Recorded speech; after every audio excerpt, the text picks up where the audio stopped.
Hujan tersejuk dah. Bismillahirrahmanirrahim. Assalamualaikum warahmatullahi wabarakatuh. Innal hamdalillah wassalatu wassalamu ala Rasulillah wa ala alihi wa sahbihi wa man nasarahu wa wala. Subhanak la ilma lana illa ma 'allamtana innaka antal alimul hakim. ولا حول ولا قوة إلا بالله العلي العظيم. نسأل الله أن يجعلنا القرآن ربيع قلوبنا ونور صدورنا وذهاب همومنا وجلاء أحزاننا وأن يرزقنا تلاوته آناء الليل وآناء النهار وأن يعلمنا ما جهلنا ويذكرنا منه ما نسينا وأن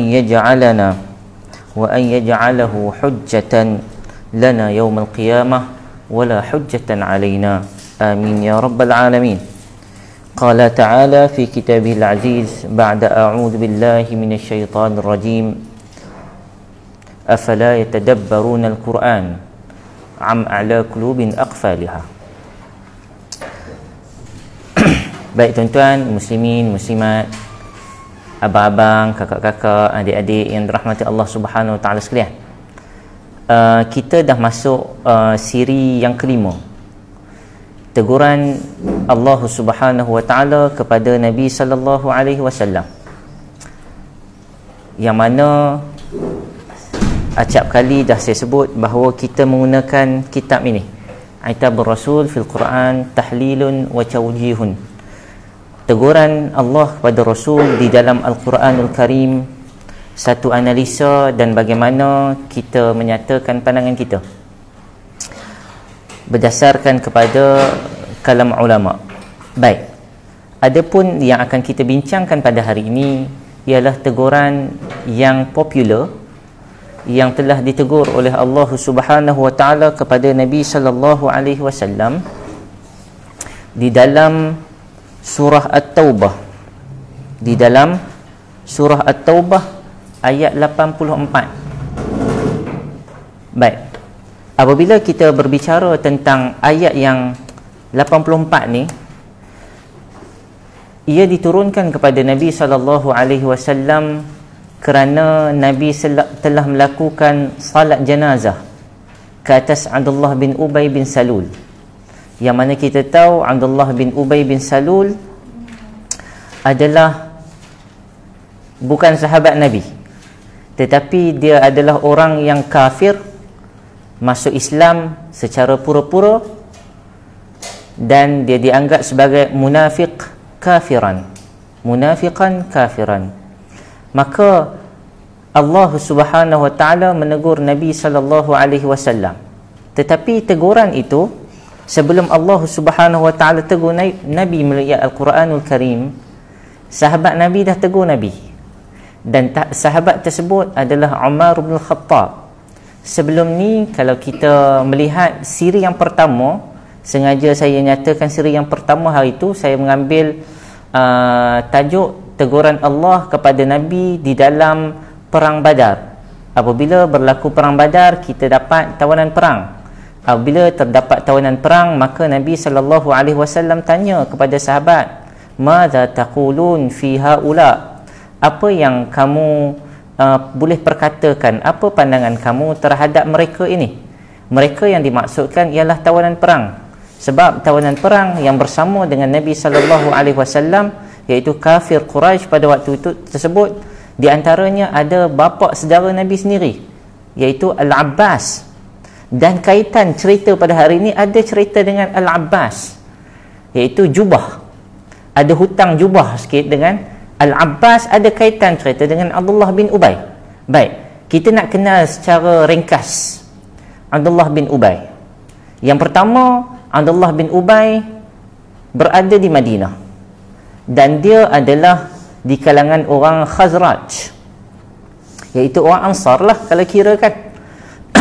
Tetapi dia bukan Ansarullah, dia bukan mereka yang memenangkan Allah, tetapi dia di antara orang yang melawan Nabi sallallahu alaihi wasallam, yang kita katakan dia playmaker yang utama untuk menjatuhkan Nabi sallallahu alaihi wasallam. Baik, sebelum hijrah Nabi SAW ke Madinah telah berlaku dua bai'ah. Bai'atul Aqabatil Ula yang pertama dan Bai'aqabah Al-Thani yang kedua, Al-Thaniyah. Apa yang berlaku? Sebahagian di kalangan puak Aus dan Khazraj telah bersepakat sepetak suara memilih Nabi SAW bersetuju untuk Nabi berhijrah ke Madinah dan mereka akan backup Nabi bersama memenangkan Nabi SAW, dan mereka buat preparation terhadap Nabi SAW yang bakal tiba bila-bila masa saja, hanya menunggu arahan daripada Allah Subhanahu Wa Taala. Baik, maka sebelum itu telah berlaku akan bai'ah, iaitu kita memberikan bai'ah kepercayaan, mereka mengadakan undi dan setuju bermesyuarat. Kaum Khazraj akan mengangkat Abdullah bin Ubay sebagai ketua di Madinah, yang menyebabkan bila berlaku hijrah Nabi SAW dan mereka terus mengangkat Nabi SAW sebagai amir ataupun sebagai pemerintah di Madinah pada waktu itu, ketua di Madinah, menyebabkan Abdullah bin Ubay rasa, macam mana boleh jadi macam ni? Sebelum ni dah janji untuk angkat aku, tiba-tiba Muhammad naik, aku dah lama dah duduk kat Madinah ni, aku diketepikan. Jadi ia menyebabkan rasa hasad dan haqad yang amat sangat kepada Abdullah bin Ubay. Baik, maka kalau kita tengok pergerakan Abdullah bin Ubay, nama beliau tidak muncul ketika mana selepas hijrah tahun yang pertama, tahun yang kedua hijrah berlaku perang Badar. Berlaku perang Badar tidak keluar lagi nama Abdullah bin Ubay, sebab dia reserve. Sebab apa? Sebab dia melihat keadaan dulu. Ni yang kata Abdullah bin Ubay ni, dia tengok aku boleh masuk time ni, tak boleh lagi. Maka apabila dia melihat peperangan Badar berlaku, kemudian dia tengok orang Islam menang, menyebabkan dia awalnya dia nak menentang, dia jadi kalau aku tentang Islam baru saja menang, jadi alamat tak baik kalau aku tentang secara terang-terangan. Maka sebelum berlakunya perang Uhud tahun yang ketiga, dia bersama dengan orang Yahudi di sana telah bersepakat untuk sama-sama masuk dalam Islam, merancang masuk dalam Islam dan merosakkan sahabat-sahabat Nabi ataupun merosakkan kumpulan Nabi SAW daripada dalam. Maka itu menyebabkan kalau kita melihat di dalam perang ketika mana perang Uhud, last minute di antara sabotaj yang dibuat oleh Abdullah bin Ubay ialah 300 tentera ataupun 1/3 daripada jumlah tentera telah withdraw last minute. Dia telah menggunakan dia punya pengaruh dia, menyatakan kita tak payahlah sertai Muhammad ni, nanti kalau mati payahlah kita tinggal harta banyak, siapa nak jaga anak kita, bini kita, segala harta, yang menyebabkan 300 tadi withdraw. Dan sebahagian besar adalah di antara golongan munafik yang memang sengaja untuk datang saja-saja, nampak macam nak menguatkan, tapi rupa-rupanya nak sabotaj. Dan kita katakan tadi berlaku perang Uhud, dan sebelum itu maka bermulalah pergerakan munafik yang diketuai oleh Abdullah bin Ubay. Dan Abdullah bin Ubay apabila secara aktifnya bermula pada tahun 3 Hijrah dan berakhir pada tahun 9 Hijrah. Sebab apa berakhir pada tahun 9 Hijrah? Sebab cerita ni. Sebab Abdullah bin Ubay meninggal pada tahun 9 Hijrah. Baik. Apabila Nabi SAW balik daripada peperangan Tabuk, dan perang Tabuk ni Abdullah bin Ubay dia tak join pun, dia tak join pun peperangan Tabuk sebab dia takut mati. Tapi satu, yang kedua kerana dia tua. Tapi anak Abdullah bin Ubay ada seorang orang yang saleh, orang yang beriman, nama dia Hubab bin Abdullah bin Ubay, yang tu nama asal. Tetapi Nabi SAW telah menukarkan nama Hubab kepada nama Abdullah. Bermaksud Abdullah bin Abdullah bin Ubay. Jadi anak dia pun nama Abdullah. Baik. Dan cerita ini ada kaitan dengan Abdullah, iaitu anak Abdullah bin Ubay. Baik. Tuan-tuan muslimin muslimat yang dirahmati oleh Allah Subhanahu wa taala sekalian. Baik. Apabila Nabi balik daripada perang Tabuk pada tahun 9 Hijrah, Abdullah bin Ubay start sakit. Dah sakit. Kemudian Nabi SAW pergi berjumpa dengan Abdullah bin Ubay, iaitu semasa kematian tersebut berlaku dan hampir-hampir, iaitu pada bulan Zulqa'dah. Kemudian maka telah berlakulah conversation, telah berlakulah hiwar, muhadasah, perbualan di antara Nabi SAW dan Abdullah bin Ubay sebelum tu, dan Nabi SAW pada akhir cerita adalah bertemu dengan Umar bin Al-Khattab. Baik. Allah Subhanahu wa taala dah mengingatkan Nabi SAW di dalam surah Al-Baqarah tentang bahayanya golongan munafik. Kata Allah, wa minan nasi man yaqulu amanna billah wa bil yaumil akhir wa ma hum bimu'minin.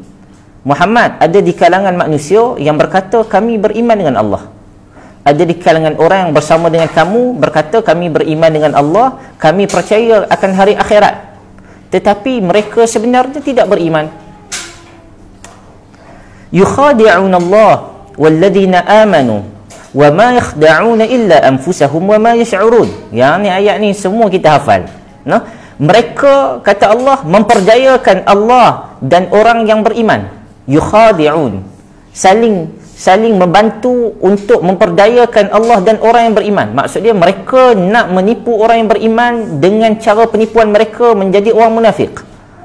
Tetapi wa ma yakhda'un, padahal apa yang mereka telah tipu itu illa anfusahum wa ma yash'urun. Sesungguhnya mereka tak tipu Allah, mereka tak tipu orang yang beriman, kecuali mereka hanya menipu diri mereka sendiri. Baik, dalam keadaan mereka sendiri tak tahu bahawa mereka telah menipu diri mereka. Alangkah malangnya nasib mereka apabila mereka menipu, mereka ingat mereka boleh menipu. Rupanya last sekali mereka ditipu dengan penipuan mereka sendiri. Baik, apabila Nabi SAW diberikan gambaran oleh Allah di dalam surah Al-Baqarah, surah Madaniyah. Maksud dia ketika mana ayat ni turun, ayat Madaniyah ni turun, dah menjelaskan tentang ada golongan munafik dah. Ketika mana Nabi dah sampai kat Madinah. Kemudian golongan munafik ni takkan kita nak biar. Yang pertama dakwah lah. Maka Allah Subhanahu wa taala mengajak untuk mereka ni bertaubat. Maka Allah Taala minta Nabi SAW, para sahabat, untuk bersama-sama ajak dia orang untuk sama-sama kembali kepada Islam. Maka Allah Subhanahu wa taala sebut, wa ma arsalna min rasulin illa liyuta' bi idznillah walau annahum idzalamu anfusahum ja'uka fastaghfiru wastaghfara lahumur rasul lawajadullaha tawwabar rahimah. Kata Allah, kami tidak utuskan seseorang rasul ataupun nabi melainkan dia ditaati. Walau annahum idzalamu anfusahum ja'uka fastaghfirullah. Dan kalaulah ketika mereka menganiayai diri mereka sendiri datang kepadamu wahai Muhammad, lalu memohon ampun kepada Allah, dan Rasulullah SAW juga mohon ampun untuk mereka. Allah kata apa? Kalaulah mereka ini bertemu dengan Nabi, bertaubat, minta istighfar kepada Allah Subhanahu wa taala, Allah kata apa? Dan Rasulullah juga minta ampun untuk mereka. Allah kata lahumur rasul lawajadullaha tawwaban rahimah. Sudah tentulah mendapati Allah Subhanahu wa taala akan menerima taubat mereka. Sebab sifat Allah Subhanahu wa taala Rahim, Maha Pengampun, Maha Pengasihani. Baik, tuan-tuan yang dirahmati Allah Subhanahu wa taala, apabila ayat ini diturunkan kepada Nabi sallallahu alaihi wasallam, Nabi dah buat bermacam cara. Sahabat-sahabat dah buat pelbagai cara kebaikan, tunjukkan jalan kebaikan, tapi apa mereka buat? Golongan munafik ini mereka menolak. Mereka menolak.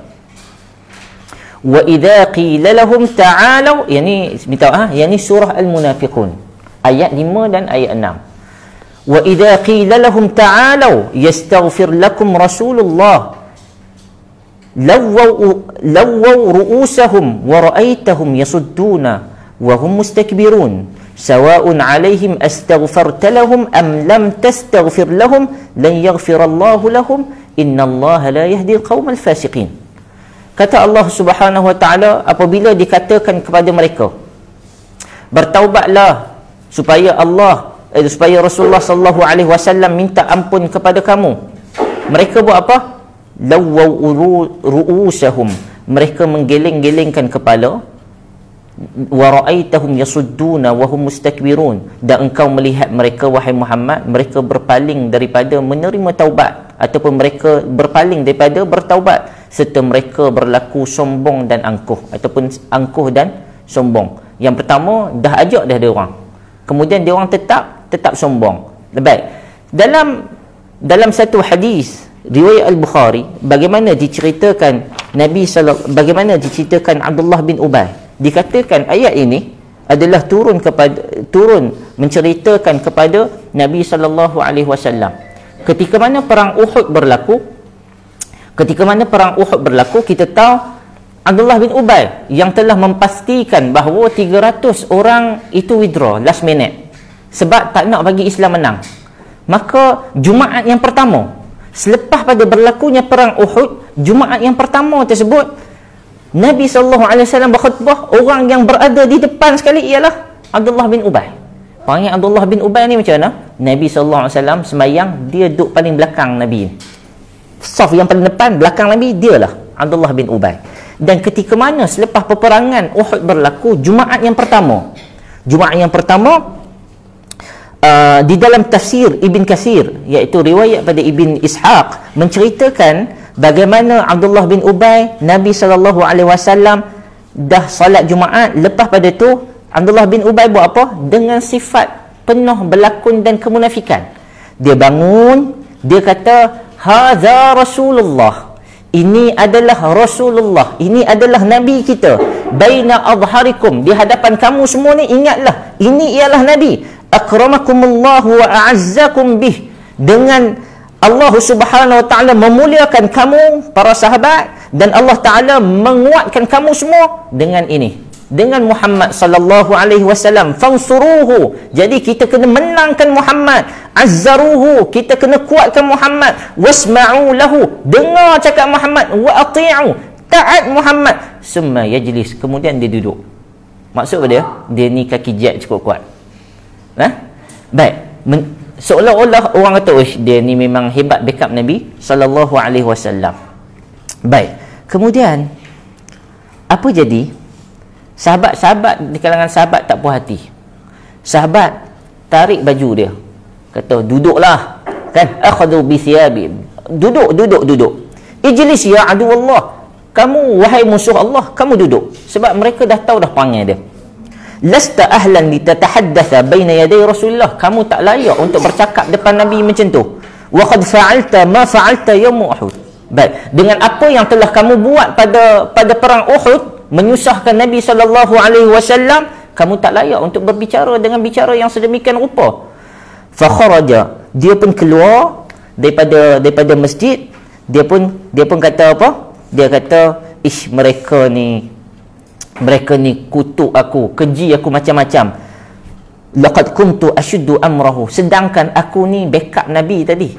Aku ni baik, cukup baik dah. Aku buat macam-macam dah. Aku kuatkan Nabi, aku puji Nabi. Tapi macam ni hampa buat kat aku. Keluar kedah. Macam ni korang buat kat aku. Kemudian mereka kata lagi kepada Abdullah bin Ubay. Dia orang sangat marah pada Abdullah bin Ubay. Mereka kata, wailak, celaka kamu wahai Abdullah. Abdullah kata, kenapa nak celakakan aku? Sedangkan aku tolong baginda Nabi SAW. Kemudian mereka tarik lagi baju dia dan mereka membuat, maksudnya berkeras ke atas Abdullah bin Ubay. Last kali Abdullah bin Ubay kata apa? Mereka kata dekat Abdullah bin Ubay, wahai Abdullah bin Ubay, irja', kembalilah, yastaghfir laka Rasulullah, kamu bertaubat kembali kepada Allah, Nabi akan minta ampun kepada kamu wahai Abdullah bin Ubay. Tetapi apa yang Abdullah bin Ubay kata? Wallahi ma uridu an yastaghfira li, demi Allah aku tak nak Muhammad itu minta ampun untuk aku. Sebab itu Allah Subhanahu wa taala turunkan surah Al-Munafiqun, dan ini berlaku di belakang Nabi sallallahu alaihi wasallam. Maka Allah turunkan apa? Allah turunkan ayat di dalam surah Al-Munafiqun, di antaranya ialah ayat 5 dan ayat 6. Baik, tuan-tuan yang dirahmati oleh Allah Subhanahu wa taala, itu adalah contoh apa yang dibuat oleh Abdullah bin Ubay bin Salul. Baik,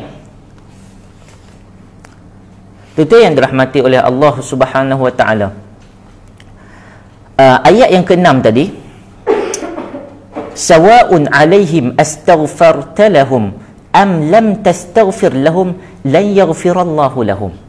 Baik, ayat ni dah turun awal sebelum Nabi ditegur oleh Allah Subhanahu wa taala. Baik, ayat ni apa kata Allah?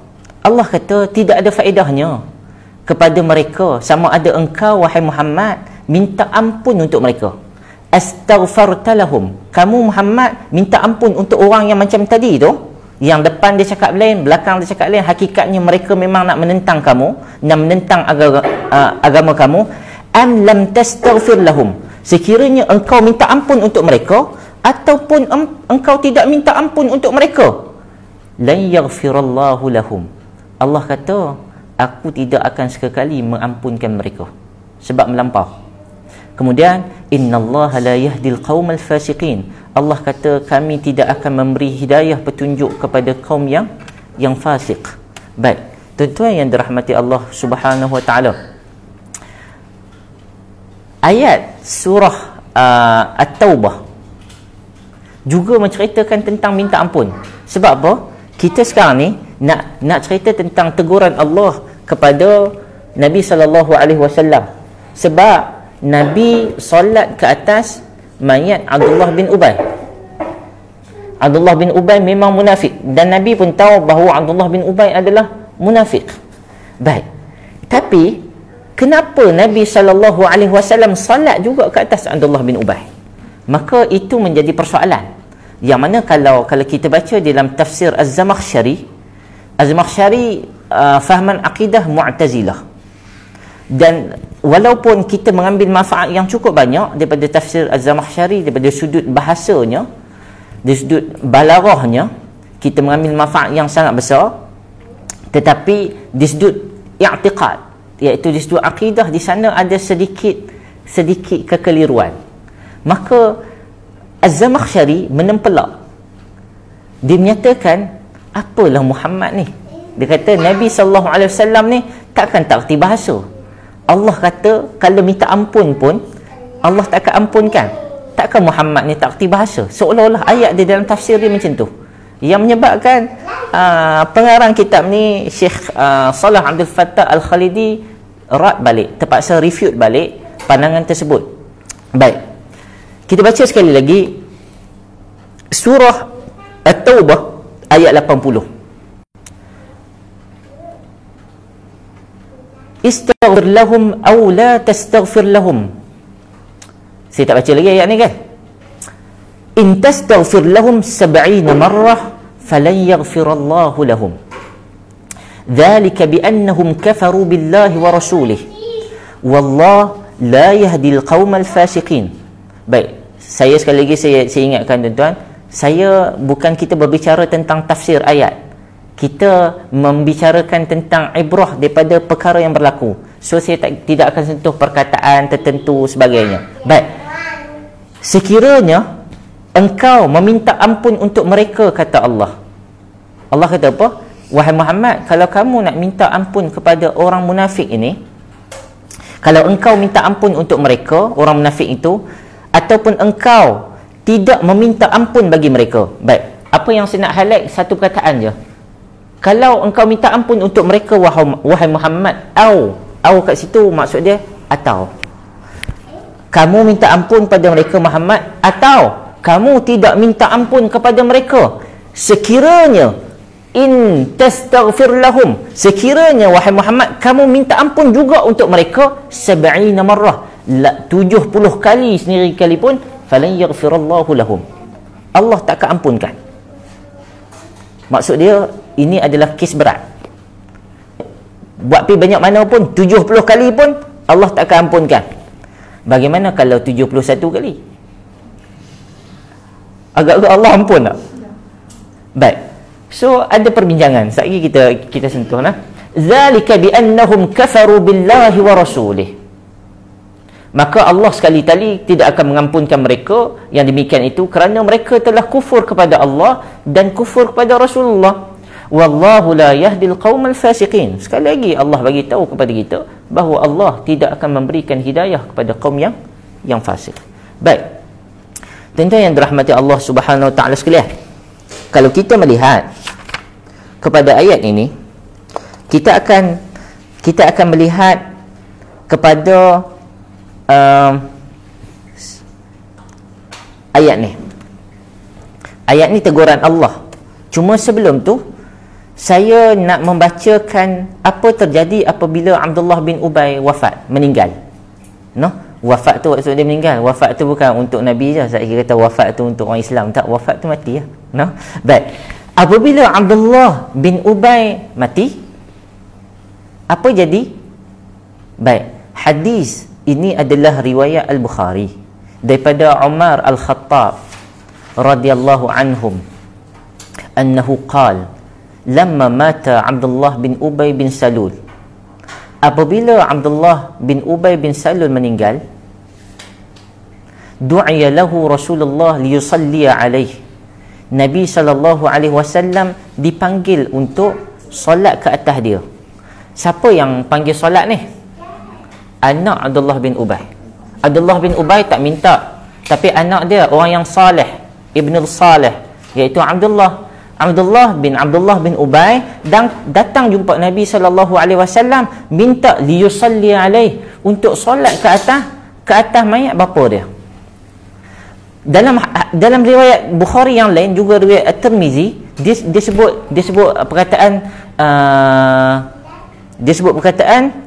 Allah salli alaihi wasallam Muhammad, dia kata Abdullah bin Ubay, dia tahu bahawa ayah dia tidak disukai oleh orang, maka dia pergi jumpa Nabi sebab dia nak ayah dia disolatkan juga. Baik, ni harapan seorang anak, biasalah harapan seorang anak. Baik, tapi bila dia pergi jumpa Nabi, falamma qama Rasulullah, Nabi ni setuju, dan Nabi nak pergi solat.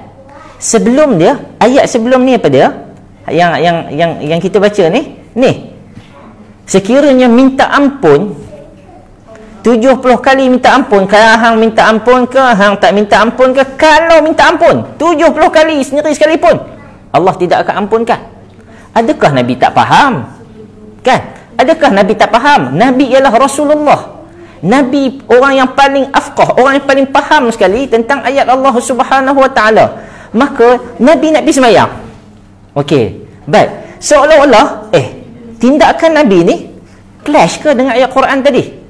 Okey. Maka falamma qama Rasulullah wa thabatu ilaih.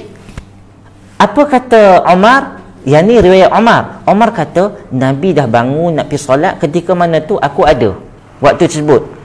Wa thabatu ilaih. Aku tahan Nabi. Kalau dalam riwayat Al-Bukhari yang lain, juga dalam riwayat At-Tirmizi, riwayat Imam Ahmad, sebut apa? Riwayat sebut yang Umar menghalang Nabi SAW, akhadha bi thiyabih. Umar tarik baju Nabi, tak bagi. Rasulullah jangan pergi. Satu. Yang kedua, riwayat At-Tirmizi sebut Umar ibn Al-Khattab bukan sekadar tarik baju, tetapi Umar lebih pada tu. Umar buat apa? Umar tahan dada Nabi dengan dada dia, tak bagi. Tahan Nabi ni, tak bagi sungguh-sungguh. Dan apa yang Umar kata? Faqultu, Umar kata apa? Ya Rasulullah, wahai Rasulullah, atusalli ala ibni Ubay, Kamu nak solat kepada Abdullah, di atas Abdullah bin Ubay ke? Wa qad qala yawm kadha wa kadha kadha wa kadha wa u'addiduhu alaihi qawla. Dia kata apa dia?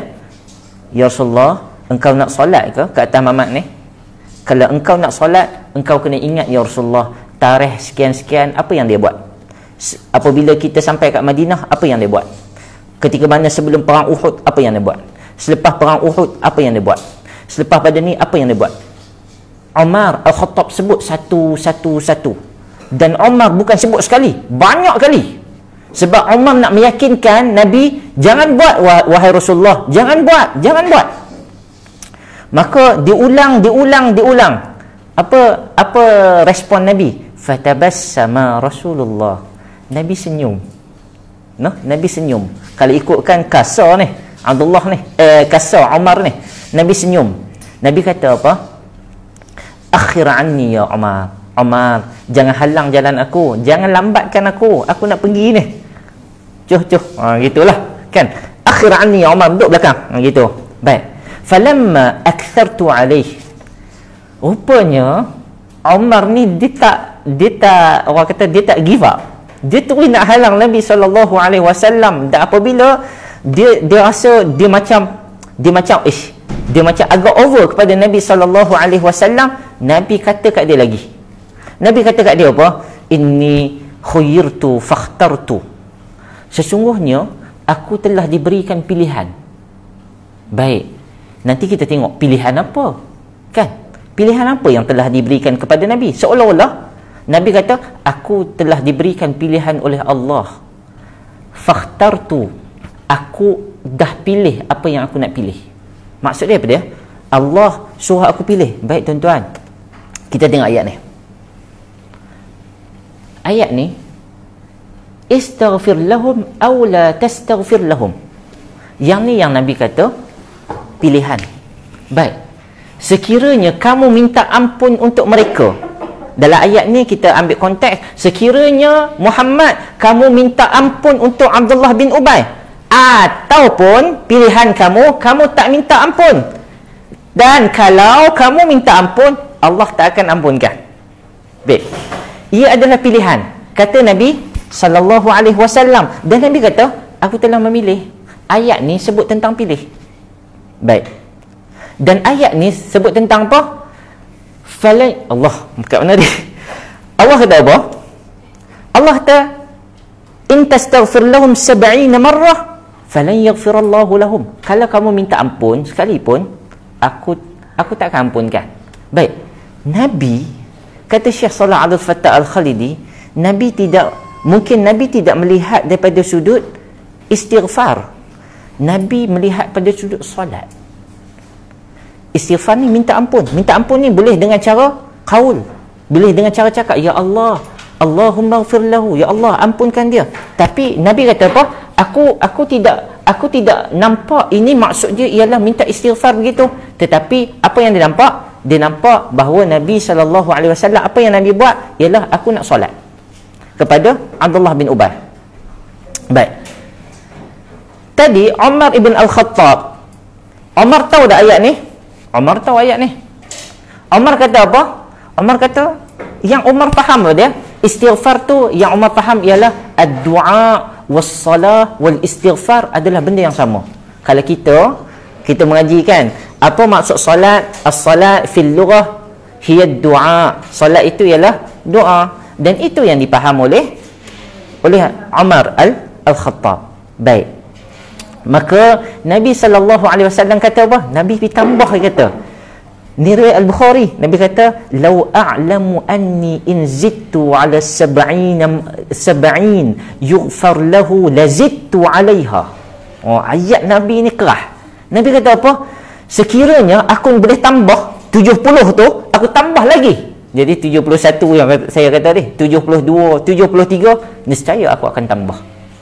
Maksud dia, aku akan cuba untuk minta ampun untuk Abdullah bin Ubay.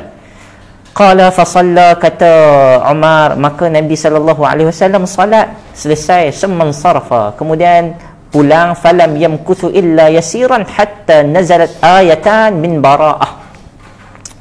Maka Nabi SAW selepas pada habis solat, dalam riwayat yang lain, Nabi tunggu bukan takat solat sampai ke liang lahat habis, tunggu dekat situ. Apabila selesai urusan tersebut, Nabi balik. Tak lama selepas tu maka turunlah surah Al-Bara'ah yang kita baca tadi, wala tusalli ala, saya tak baca lagi ya. Baik, turunlah ayat ni, wala tusalli ala ahadin minhum mata abada wala taqum ala qabrih. Allah kata, wahai Muhammad, janganlah engkau sembahyangkan seorang pun yang mati daripada orang munafik itu selama-lamanya, dan janganlah engkau berada di tepi kuburnya, iaitu tunggu sampai habis, kan? Kerana sesungguhnya mereka itu telah kufur kepada Allah dan Rasulnya, dan mereka itu mati sedang mereka dalam keadaan fasik ataupun derhaka kepada Allah Subhanahu wa ta'ala. Baik tuan-tuan yang dirahmati Allah Subhanahu wa ta'ala, ayat ini dinamakan ayat itab. Ayat ini adalah ayat teguran Allah kepada Nabi sallallahu alaihi wasallam. Baik tuan-tuan yang dirahmati oleh Allah Subhanahu wa ta'ala sekalian, sekiranya kita tengok perbincangan dalam buku ni, saya pun tak sempat nak tak dekat sini. Abdullah bin Ubay ni teruk sangat ke? Kan? Teruk sangat ke? Teruk tak teruk sehingga diceritakan, sehingga kan Nabi SAW ketika mana sebelum, tidak diceritakan bila, 3 hari ke 5 hari ke seminggu sebelum ke, tapi yang pastinya sebelum dekat-dekat dengan kematian Abdullah bin Ubay, Nabi pergi ziarah dia. Yang kata Nabi ni, Nabi pergi ziarah Abdullah bin Ubay untuk apa? Untuk bertaubat, minta supaya bertaubat kepada Allah Subhanahu wa ta'ala. Nabi kata dekat Abdullah bin Ubay, yang ni ada dalam Sunan Abi Daud, Nabi kata kat Abdullah bin Ubay, Nabi kata, qad kuntu anhaka an hubbi Yahud. Wahai Abdullah bin Ubay, aku dah kata kepada kamu, kenapa kamu suka sangat berdamping dengan orang Yahudi ni? Orang Yahudi ni jahat, gitu.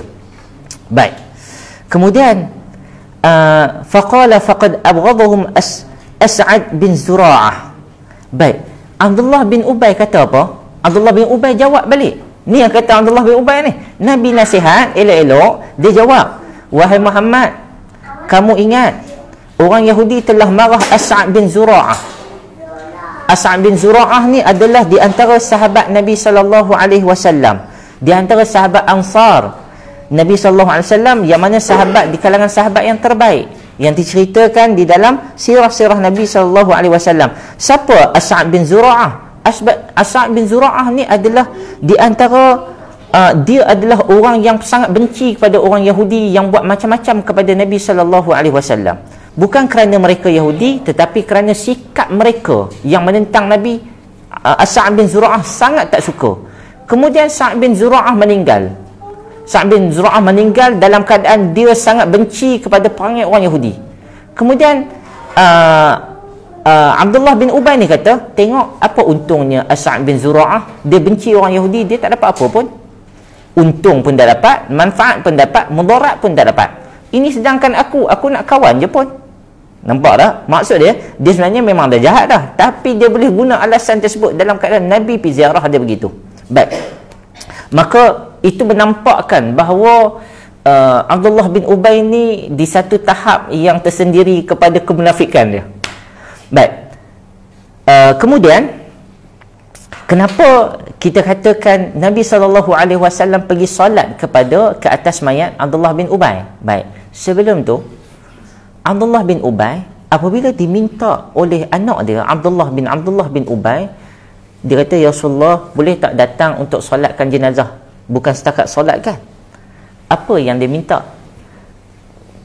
Anak Abdullah bin Ubay minta, boleh tak ya Rasulullah, aku minta jubah engkau. Sebab apa? Sebab ayah aku minta. Aku nanti nak mati tapi tidak bertaubat. Dia nak apa? Dia nak orang tengok dia bahawa dia ni dengan Nabi ni macam ni. Dia minta bagi wasiat kepada anak dia, wahai Abdullah, wahai Hubab, kamu minta dekat Nabi, dekat Muhammad, apabila aku mati, aku nak pakai jubah Muhammad. Pakai jubah Muhammad, jubah Nabi SAW. Maka apabila kematian Abdullah bin Ubay, anak dia datang minta kepada Nabi SAW, ya Rasulullah, boleh tak aku nak minta jubah engkau? Rasulullah agak-agak dia tolak. Tak tolak. Baik, kenapa Nabi SAW tak tolak? Maka cerita dia panjang, saya pendekkan. Riwayat Bukhari menceritakan bagaimana Muslim dan Bukhari menceritakan di dalam sahih mereka bagaimana ketika mana perang Badar berlaku. Okey, perang Badar berlaku, kita dapat 7 orang tawanan perang. Dan tadi saya sebut nama Al-Abbas, iaitu abang kepada ayah Nabi sallallahu alaihi wasallam, adik kepada ayah Nabi sallallahu alaihi wasallam. Abbas ni, Abdullah bin Al-Abbas, bapa saudara Nabi ni, dia muda pada Nabi 2 tahun je. Sebab Arab dulu jenis kahwin ramai-ramai, kemudian beranak banyak-banyak. Kan? Lah kali anak saudara lagi tua pada pak saudara, biasa. Kan? Sekarang pun ada anak saudara lagi tua pada bapa saudara. So bapa saudara dia, Al-Abbas ni, hanya tua pada Nabi sallallahu alaihi wasallam 2 tahun je. Ada riwayat sebut 3 tahun. Maksud dia dengan Nabi ni lebih kurang. Dan ketika mana perang tersebut berlaku, Al-Abbas ni tak bersama Nabi. Abbas bersama dengan Arab Quraisy. Bermaksud Abbas ni golongan kafir Quraisy pada waktu tersebut. Baik. Maka apa berlaku? Waktu tu dah perang apa semua, habis baju terkoyak. Baju Al-Abbas ni terkoyak. Nabi ada sifat kesian kat bapa saudara dia ni. Nabi tengok, Allah, kesian sungguh bapa saudara aku. Nabi pun tanya, siapa ada baju lebih boleh bagi dekat dia. Kan? Maka tengok tubuh Al-Abbas ni besar. Kalau dalam hadis dia sebut dakhmul jism, maksud badan dia besar. Bukan semua orang yang padan. Maka bila dia tengok, rupanya Abdullah bin Ubay ada jubah. Bagi, pinjamkan kat dia. Baik, waktu tu perang Badar, Abdullah bin Ubay tidak menampakkan lagi sifat kemunafikan dia. Maka diberikan jubah Abdullah bin Ubay kepada bapa saudara Nabi, Al-Abbas. Maka sebab itu apabila Nabi SAW diminta oleh anak dia yang diwasiatkan oleh bapa dia untuk boleh tak jubah, dengan alasan, maksud dia dengan harapan Nabi sebenarnya bukan nak sangat, tapi mengingatkan akan jasa dia, seolah-olah tak apalah, ambil lah itu sebagai macam ganti balik, mewakili bapa saudara dia. Baik, itu adalah di antara ceritalah yang mana cerita jubah. Maksud sebab itu Nabi SAW memberikan jubah kepada Abdullah bin Ubay. Baik, tuan-tuan, rupa yang dirahmati oleh Allah Subhanahu wa taala sekalian. Baik, sekiranya kita melihat kepada ayat sebelum tu, apa dah? Sekiranya kita melihat kepada ayat sebelum tu, maka kita akan nampak di sini ada seolah-olah ada clash, percanggahan. Nabi faham pada ayat ni, Nabi faham pada ayat yang telah diturunkan sebelum Nabi ditegur ni, Nabi faham apa? Aku diberikan pilihan. Sama ada aku nak ampunkan ataupun aku tak ampunkan, aku nak minta ampun untuk diri dia ataupun aku tak minta ampun, aku tetap akan minta ampun. Sebab Nabi faham perkataan au. Yang ni adalah kajian para ulama lah. Bila kata au, maksud dia diberikan pilihan. Maksud dia ijtihad Nabi SAW untuk apa? Ighfir lahu. Untuk minta ampun untuk dia. Baik. Salah tak Nabi minta ampun untuk dia ni? Persoalan dia, salah tak Nabi minta ampun? Dia ni jahat sungguh. Jahat ni bukan jahat sembarangan jahat. Jahat sampai boleh membunuh sahabat-sahabat Nabi SAW dalam perang. Bayangkan dalam perang Uhud, tarik last minute, boleh membunuh semua sahabat-sahabat Nabi. Kan? Dalam perang Tabuk, bagaimana dia telah menyucukkan jarum kepada orang-orang tertentu, jangan kita perang Tabuk. Sedangkan Nabi SAW mengarahkan wajib bagi semua orang lelaki dalam Madinah, lebih kurang 30,000 orang lelaki, untuk sertai perang Tabuk. Dia di antara orang yang tak pergi. Baik, tuan-tuan yang dirahmati oleh Allah Subhanahu Taala, yang pertama berlaku clash kefahaman terhadap ayat tu. Faham Umar ibn Al-Khattab ialah apa? Ialah istighfar itu termasuk dengan salat. Nabi SAW faham apa? Faham ayat tersebut, ayat sebelum tu kan, ayat sebelum tu adalah pilihan maka Nabi telah memilih. Maka bila dah ada pilihan, Nabi memilih, maka itu adalah ijtihad. Dan ijtihad Nabi SAW adalah berdasarkan kepada Nabi ni, sifat Nabi sifat dengan penuh rahmah. Nabi ada sifat rahmah. Allah Subhanahu Wa Taala juga bersifat dengan penuh rahmah. Nabi sallallahu alaihi wasallam kata apa dalam hadis qudsi, sabaqat ghadabani an rahmati, sabaqat rahmati an ghadabani. Nabi kata sesungguhnya rahmat aku mendahului daripada amarahnya aku. Itu kata Allah Subhanahu Wa Taala. Sedangkan Nabi sallallahu alaihi wasallam diutuskan kepada sekalian umat, Nabi dengan sifat yang diberikan oleh Allah Subhanahu Wa Taala, sifat yang sangat lembut. Kalau kita melihat di sini, para ulama menyatakan apa? Para ulama menyatakan, kalau Zamakhsyari kata apa? Nabi ni tak erti bahasa. Macam tu. Ayat dia tu.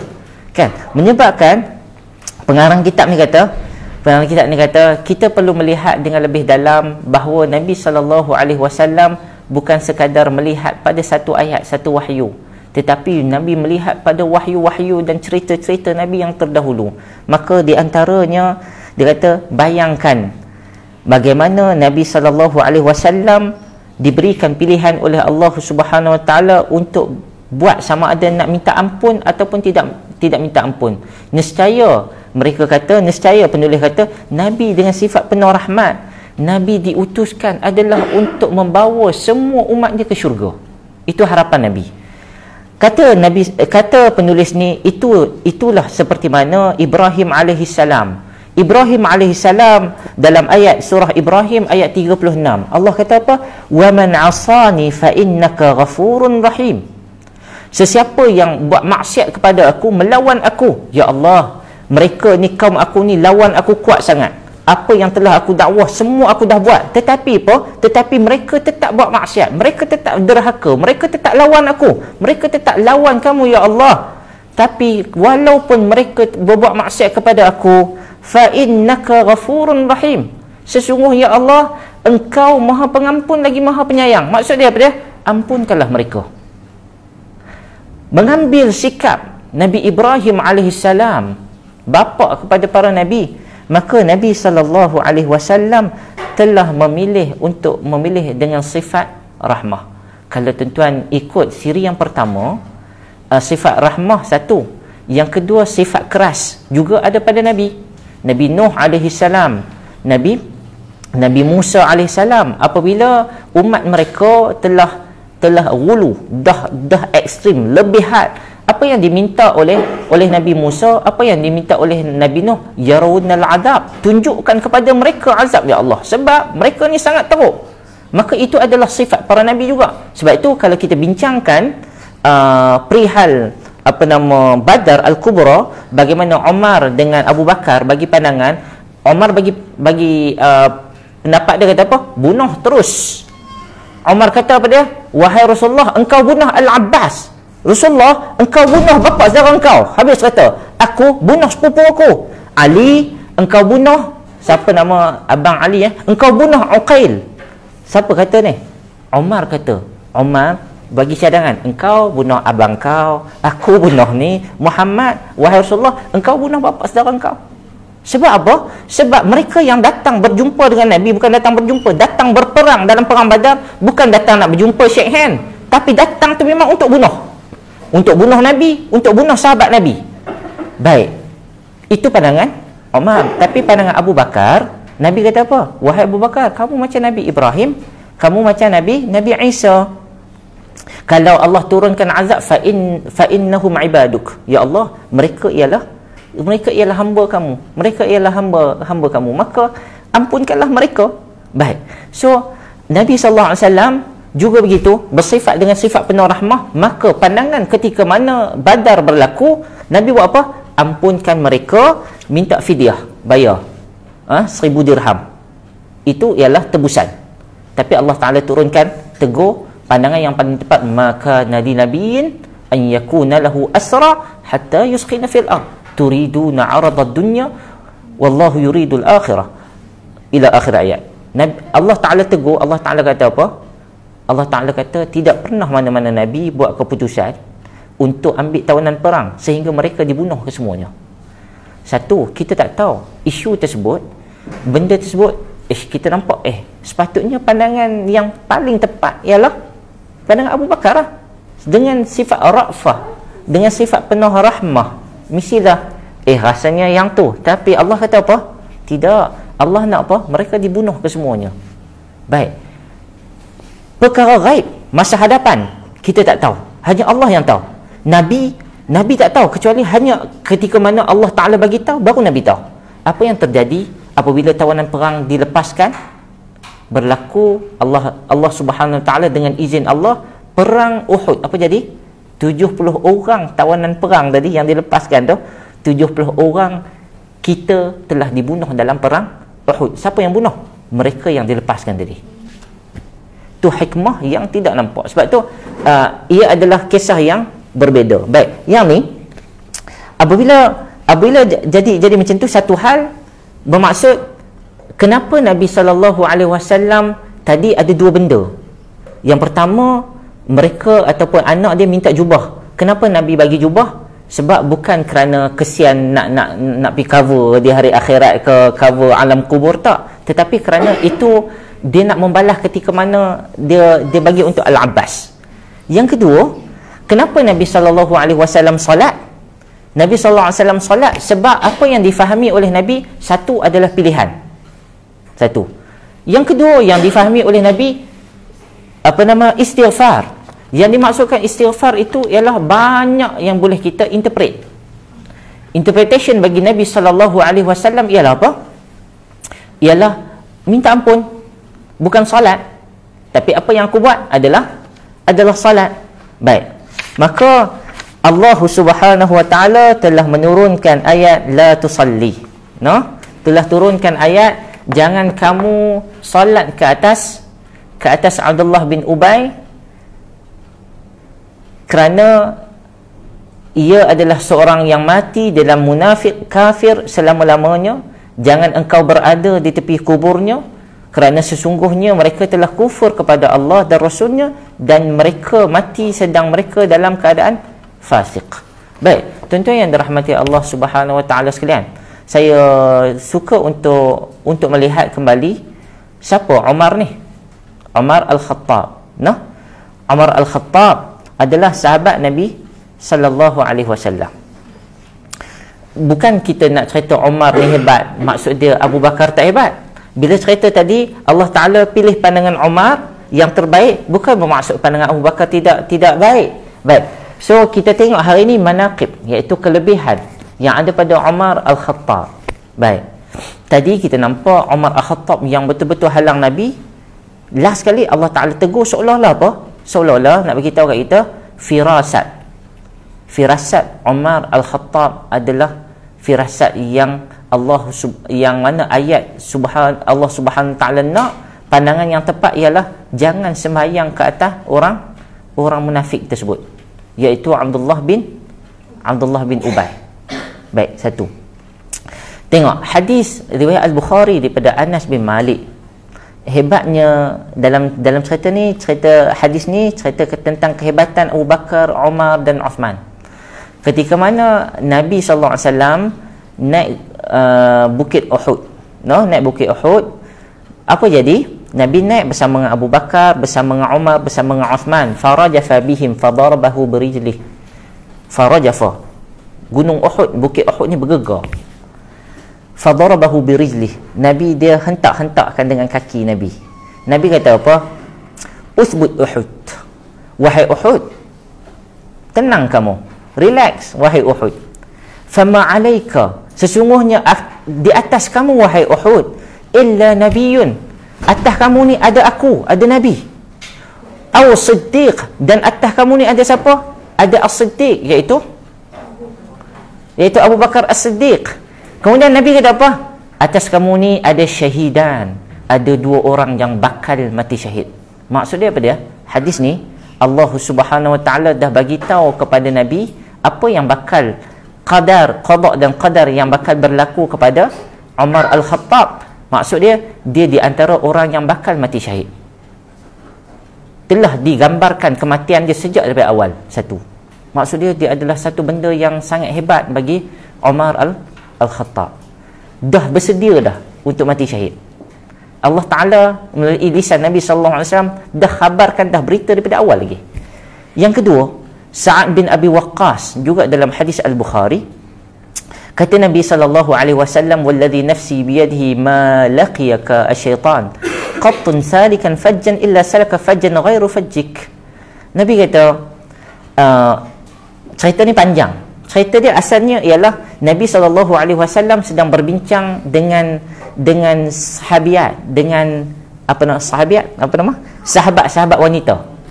Maksudnya Nabi macam buat kelas gitulah, katakanlah kelas tafaquh untuk muslimat.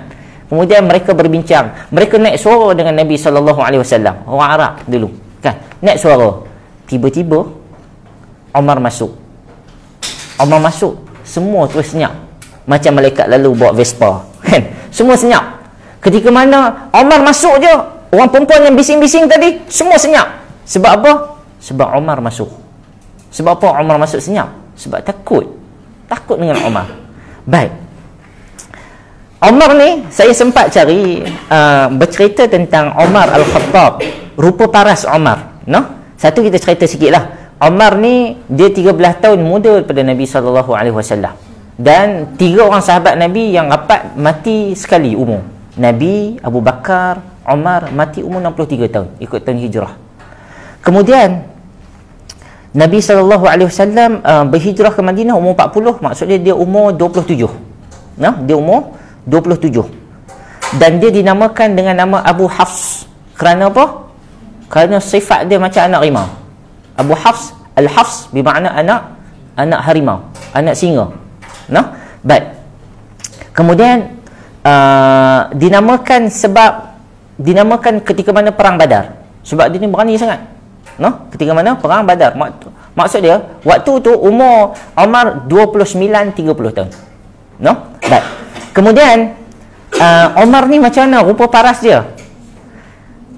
Dia ni kulit sawo matang. Umar dia ni hidung dia tinggi. No? Mata dia bulat, besar. Tulang dia besar. Tangan dia besar. Tinggi lebih pada orang lain. Dalam asal sahabat, ketika mana Umar ni berjalan, orang akan nampak dia dulu. Sebab apa orang nampak dia dulu? Sebab dia tinggi sangat. Ketika mana orang lain naik kenderaan, dia tak naik kenderaan, sama tinggi dengan orang lain. Dan seolah-olah memberikan gambaran Umar ni ketika mana berjalan bersama sahabat yang lain, seolah dia naik kenderaan. Maksud dia naik atas kuda. Maksud dia ni tinggi. Baik. Kemudian dia ni mana? Asla', Aqra', dia ni botak, mata besar, badan besar.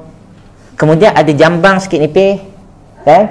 Tubuh dia tegap dan berotot. Yang ni yang saya tak sempat cari bahasa Arab, dia ada sebut bahasa Arab tapi saya tak tulis kat sini. Dan dia berjalan laju dan suara dia derah. Suara dia sangat kuat. Ketika mana dengar suara dia, semua orang Madinah akan lari. Sebab itulah. Baik, hadis yang kedua ni, Sa'ad bin Abi Waqqas, Nabi SAW kata apa tentang Umar? Dia kata ma laqiyaka syaitan qattun salikan fajjan illa salaka fajjan ghairu fajjik. Ini adalah satu kelebihan bagi Umar. Nabi puji, Nabi kata Umar ni apabila syaitan lalu, maka syaitan tidak akan lalu jalan yang dia lalu. Illa salaka fajjan ghairu fajjik. Syaitan akan lalu jalan selain jalan yang hang lalu. Dan Nabi sebut tu depan Umar. Sebab apa? Sebelum tu berlaku kes orang perempuan bising-bising, tiba-tiba dia orang duk marah, bukan naik suara kat Nabi, masuk je Umar, semua diam. Kan? Itu adalah gambaran tentang kehebatan Umar. Sebab itu apabila Umar menjadi khalifah, ada banyak riwayat yang menceritakan ramai orang takut nak pergi tegur Umar ni, sehingga kan terpaksa guna sahabat yang lain. Di antara sahabat yang selalu tegur dia ialah Abdul Rahman bin Al-Auf. Abdul Rahman bin Auf, ada apa-apa dia orang akan Abdul Rahman tolong beritahu Ustaz. Gitu. Baik. Kemudian ini adalah gambaran yang saya baca semalam. gambaran yang terhebat. Cerita tentang bagaimana Umar ibn Al-Khattab. Hadis ni adalah riwayat Al-Bukhari. No, dia cerita bainama nahnu 'inda Rasulillah. Abi Hurairah menceritakan ketika mana kami sedang duduk bersama dengan Nabi sallallahu alaihi wasallam julusun faqala Rasulullah sallallahu alaihi wasallam cerita. Dia cerita Rasulullah mimpi. Bainama ana naimun. Ketika mana aku tidur, ra'aituni, aku melihat diri aku fil jannah. Nabi kata, aku tengok diri aku mimpi aku dalam syurga semalam. Fa iza imra'atun tatawadda ila janibin qasrin. Aku tengok ada bidadari yang sedang bermain air. Yang kata bermain air sebab yang ni pun ulama bincang sebab apa nak ambil wuduk. Tatawadda ni ambil wuduk. Sebab apa ambil wuduk? Sebab dalam syurga tak perlu solat dah. Maka ulama bincang panjang. Senang cerita, ia adalah bidadari yang sedang bermain di kawasan macam rekreasi gitulah. Maksudnya kawasan yang boleh bermain gitu. Bidadari. Ila janibin qasrin, di sebelah istana. Nabi pergi ada tengok bidadari main sebelah istana. Faqultu liman hadha. Dia tanya, Rasulullah sallallahu alaihi wasallam tanya kepada bidadari tersebut, ni siapa punya ni? Siapa? Apa dia ni? Siapa punya apa ni? Istana tu. Baik. Qalu hadha li Umar. Istana ni Umar punya. Nabi mimpi ni. Istana ni Umar punya. Zakartu ghairataka fawallaitu mudbiran fabaka. Nabi sallallahu alaihi wasallam ketika mana Nabi sebut hadis ni, ini adalah istana Umar. Nabi menceritakan tu, Nabi stop. Nabi kata apa? Aku jealous kepada Umar. Nabi berpaling. Nabi menangis. Fabaka Umar wa huwa fil majlis. Maka Umar pun menangis juga. Kemudian Umar pergi dekat Nabi sallallahu alaihi wasallam, "Awa alayka ya Rasulullah agharu?" Ya Rasulullah, kamu Rasulullah, takkan kamu boleh jealous dengan aku? Maksudnya apa dia? Rasulullah jealous sebab Allah Subhanahu wa taala memberikan gambaran bahawa Umar ni adalah ahli jannah. Di antara sahabat Nabi sallallahu alaihi wasallam yang dijanjikan syurga. Dan bagaimana menceritakan syurga dapat kepada Umar tu, Umar dapat syurga, Nabi rasa jealous. Kemudian Umar pergi pujuk pula Nabi. Ya Allah, Umar pujuk, ya Rasulullah, kamu dah dijanji, seolah-olah lah kamu dah dijanjikan syurga, aku ni dapat syurga, kamu janjikan syurga. Takkan kamu ni Rasulullah, takkan kamu nak jealous dengan aku? Baik, menandakan kepada kita betapa kedudukan Umar Al-Khattab adalah sangat tinggi di sisi Allah Subhanahu wa taala. Baik, kemudian banyak lagi hadis yang lain menandakan tentang kehebatan Nabi sallallahu alaihi wasallam. Mungkin saya boleh sebut di antaranya hadis yang terakhir, uq'udu iqtadu billadaini min ba'di Abu Bakar wa Umar. Hadis ni disahihkan oleh sebahagian ulama, menyatakan Nabi dah menggazetkan ataupun memberikan satu jaminan, selepas pada aku mati ni, kalau nak ikutlah dua orang ni, iaitu Abu Bakar dan Umar. Menunjukkan kepada kita akan kedudukan Umar dan kedudukan Abu Bakar As-Siddiq adalah sangat tinggi di sisi Nabi sallallahu alaihi wasallam. Baik, tuan-tuan yang dirahmati oleh Allah Subhanahu wa taala, kesimpulan dia, adakah Nabi salah? Nabi tidak melakukan kesalahan. Sebab yang pertama, sebab Nabi buat atas ijtihad Nabi sallallahu alaihi wasallam memahami maksud ayat tersebut. Yang kedua, Nabi sallallahu alaihi wasallam dalam Quran penuh ayat Al-Quran penuh dengan perkataan rahim. Dan Nabi penuh dengan perasaan ataupun dengan sifat rahmat, mengambil sifat Allah Subhanahu wa taala memberikan rahmat kepada semua manusia. Maka Nabi sebagai seorang nabi memang wa ma bu'ithtu li utammima makarimal akhlaq, membetulkan semua manusia, dan Nabi sendiri nakkan kalau boleh semua umat dia masuk dalam syurga, dan itu yang diusahakan oleh Nabi sallallahu alaihi wasallam. Dan Nabi diberikan kelebihan untuk memberikan syafaat, maka Nabi menggunakan semaksimum mungkin. Tetapi Allah Subhanahu wa taala tegur Nabi sallallahu alaihi wasallam, yang mana teguran itu adalah sama dengan firasat Umar bin Al-Khattab. Baik, Wallahu ta'ala alam. Saya rasa cukup sekadar tu, sejam saja. Kalau ada soalan boleh tanya. Kalau saya boleh jawab, kalau saya tak boleh jawab, kira kita bungkus balik rumah lah. No? Baik, ada soalan ke? Sebelum kita masuk, insya-Allah bulan depan saya nak membawakan cerita agak menarik. Bagaimana Allah Subhanahu Wa Taala tegur Nabi sebab Nabi berpaling muka dan memasamkan muka dengan Abdullah bin Ummi Maktum, iaitu muazzin yang kedua selepas Bilal bin Rabah, yang mana Allah Taala tegur Nabi, dan Nabi pada selepas tu Nabi insaf kan, ayat dia Nabi insaf, dan Nabi kalau jumpa Abdullah bin Ubay daripada jauh dah, Nabi akan layan dia. Maksudnya cerita dia lebih kepada OKU lah, nah, orang kelainan upaya, orang yang special. Macam mana Nabi SAW ditegur oleh Allah Subhanahu Wa Taala. Wallahu taala alam. Ada soalan ke? Saya minta maaf sekiranya terdapat kesalahan dan sebagainya. Kadang-kadang saya tak sedar saya buat salah. Bila tengok balik, aku baca salah banyak ni. Gitu. Baik. Ada soalan? Tak ada ke? Allahu Akbar. Semua faham ke? No? Baik. Cukup sekadar tu. Apa yang baik itu daripada Allah Subhanahu Wa Taala. Apa yang kurang itu adalah daripada diri saya sendiri, disandarkan kepada Allah. Aqulu qawli hadha wa astaghfirullahal azim li wa lakum wa barakallahu fikum. Wassalamualaikum warahmatullahi wabarakatuh. Masih banyak kerana sudi hadir, no?